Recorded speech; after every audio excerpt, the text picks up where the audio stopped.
भारत के इतिहास में बंगाल का अहम भूमिका है।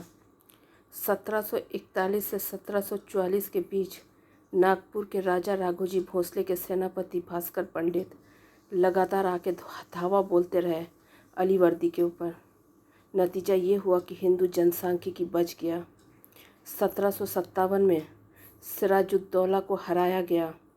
उस समय नाना साहब पेशवा के इशारे पे जगत सेठ लोगों ने मीर जाफ़र की मदद की और मीर जाफ़र ने क्लाइव की मदद की और इस तरह से सिराजुद्दौला को बंगाल से निकाला गया। मुसलमानों के कान खड़े हो गए।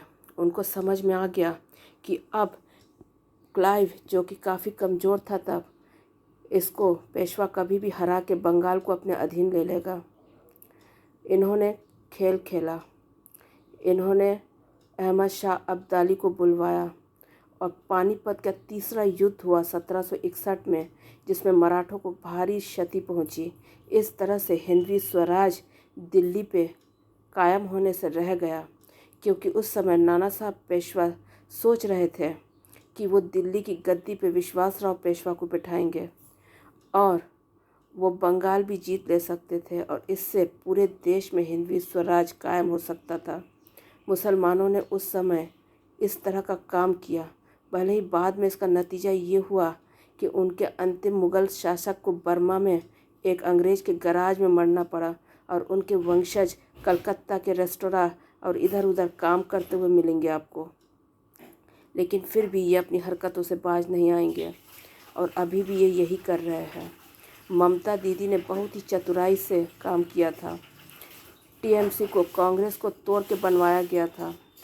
ममता दीदी ने राज्यसभा में पेपर फेंका था राज्यसभा के स्पीकर के ऊपर, ये कहते हुए कि घुसपैठियों की तादाद खतरे के निशान से ऊपर जा रहा है। यानी कि उन्होंने डरा दिया था। मुसलमान डर भी गए थे और उन्होंने होशियारी से ममता दीदी को वोट दे के उन्हें सत्ता दिया। लेकिन ममता दीदी ने आरएसएस के संगठन को बंगाल में बढ़ाने में बहुत मदद की है। 2-4 शाखाओं वाला आरएसएस आज कई शाखाएं चलाता है बंगाल में। सरस्वती शिशु बाल मंदिर की संख्या भी बढ़ गई है। सब ऐसे ही नहीं हुआ है। कोई जो व्यवसायी रहते थे, जो डोनेशन देंगे तब जाके स्कूल खुलेंगे, ममता दीदी ने वो स्थिति भी नहीं रखी। सरकारी तंत्र से पैसा चोरी कर के, डाका डाल के पैसा दिया है। चोरी का पैसा जो कहा जा रहा है वो ममता दीदी के पास नहीं रहा है। छोटा मोटा एक हिस्सा रखा होगा दीदी ने, बाकी आरएसएस बीजेपी के संगठन को मजबूत करने में लगा है। हम इसे कितना ही चोरी कहे, आम इंसान कितना ही परेशान हो रहा है कहे, लेकिन सत्य यही है कि अगर जनसांख्यिकी बना नहीं रहा और मुसलमानों की तादाद इस तरह से ही बढ़ती रही और व्यवस्था और सरकार को ये इसी तरह से अगर अपने कब्जे में लेते गए तो हमें यहाँ से पलायन के अलावा कोई रास्ता नहीं रह जाएगा। इसलिए हम समझ लें, अनुचित कार्य को उचित करने के लिए अनुचित कार्य भी उचित है। आरएसएस ने वही तरीका अपनाया है बंगाल में और ममता दीदी उनको मदद कर रही थी। वे सबसे कर्मठ कार्यकर्ता है आरएसएस की। लोगों को बहुत परेशानी हुई है उनके 15 साल के कार्यकलाप में। अभी सोच लीजिए उनका 11वां-12वां साल चल रहा है और 3 साल अगर वो चालू रखेंगी इसी तरह से तो लोगों को अगर बहुत परेशानी हुई तो वो वापस वामपंथी और कांग्रेस को सत्ता में लाने के लिए बाध्य हो जाएंगे, क्योंकि आम जनता ये सब नहीं समझती है। वो परेशान होंगी तो वो राहत मांगेंगी। वो राहत बीजेपी आरएसएस 356 लागू करके, राष्ट्रपति शासन लागू करके बंगाल की जनता को नहीं दे रही है। तो वो वामपंथी और कांग्रेस को वोट देंगे और बंगाल में लाएंगी और फिर इसी के चलते क्या होगा, दिल्ली में भी वामपंथी कांग्रेस और दूसरों की मिलीजुली एक सरकार बन जा सकती है और फिर से हमारा हिंदवी स्वराज, हिंदू राष्ट्र का जो मुहिम है कई साल पिछड़ जाएगा और डेमोग्राफी बदलती जाएगी और कुछ समय बाद तो पूरा परिस्थिति हाथ से चला जाएगा। मैं निवेदन करती हूँ राष्ट्र के कर्णधारों से, आरएसएस बीजेपी की सरकार से कि वो बात को समझे। बंगाल की जनता इतनी परेशान हो चुकी कि वो राहत चाहते हैं। समय रहते 356 लागू करके राष्ट्रपति शासन लागू कर दे ताकि परिस्थिति हाथ में रहे। ये मुसलमान जो अपने वोट बैंक के बलबूते वापस वामपंथी और भी कांग्रेस की मिलीजुली सरकार बनाने की कोशिश कर रहे हैं, उसको नाकाम कर दे।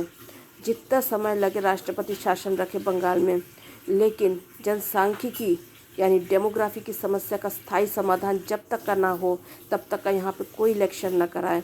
जनसांख्यिकी की समस्या ये है कि जोगेंद्रनाथ मंडल और जिन्ना ने मिलकर बांग्लादेश का निर्माण यानी कि उस समय पूर्वी पाकिस्तान का निर्माण कराया था।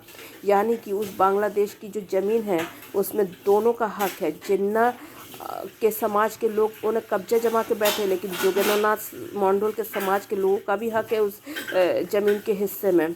तो उसका आधा हिस्सा उस समाज के लोगों को दिया जाए हिंदू होमलैंड बना के, ताकि वो यहाँ पे आके डेमोग्राफी ना बदले। हमारी नौकरियों में नौकरियाँ कम पड़ रही है। हम मानते वो हिंदू है, लेकिन उनको हम इतना नौकरी देंगे तो दिक्कतें होंगी। और साथ ही जो मुसलमान घुसे आए हैं यहाँ पे, उनको एनआरसी के जरिए बाहर किया जाए। यानी कि 75% जनसंख्या पश्चिम बंगाल की ऐसी है जिनका कि बांग्लादेश में होना चाहिए था। उनमें जोगेंद्रनाथ मंडल के वंशज है और जिन्ना के वंशज है। जिन्ना के वंशजों का यहाँ पे कोई नैतिक अधिकार नहीं, उन्हें निकाल दिया जाए। जोगेंद्रनाथ मंडल के वंशज जो है उनको थोड़े समय के लिए रखे भले, लेकिन उनका 27% आरक्षण खारिज कर दे, मुसलमानों का मताधिकार निरस्त कर दे और डेमोग्राफी की समस्या का दोबारा से बांग्लादेश के साथ बातचीत करके एक स्थायी समाधान निकालें। क्योंकि पश्चिम बंगाल का 75% जनसंख्या वो लोग हैं जिनको बांग्लादेश में होना चाहिए था। इतनी बड़ी हुई जनसंख्या अगर किसी प्रदेश में घुसे आएगी तो उस प्रदेश की अर्थव्यवस्था, उसकी जो संसाधन है उसके ऊपर बहुत बड़ा बोझ पड़ेगा और प्रदेश में अराजकता फैल जाएगी। और बंगाल के जरिए पूरे देश में भी अराजकता फैल सकती है, देश टूटन के रास्ते पे जा सकता है। इसलिए बीजेपी आरएसएस अपनी बहुत ही कोई दिव्य राजनीतिक दांव पे जो सोच रहे उसे अब थोड़ा स्थगन में रख के बंगाल की जनता को 356 के जरिए राहत दे दे, ताकि दोबारा मुसलमान, वामपंथी और कांग्रेस को बिठा के अपनी जनसंख्या बिगाड़ के पूरा का पूरा बंगाल हड़पने की मंशा में सफल न हो जाए। वंदे मातरम।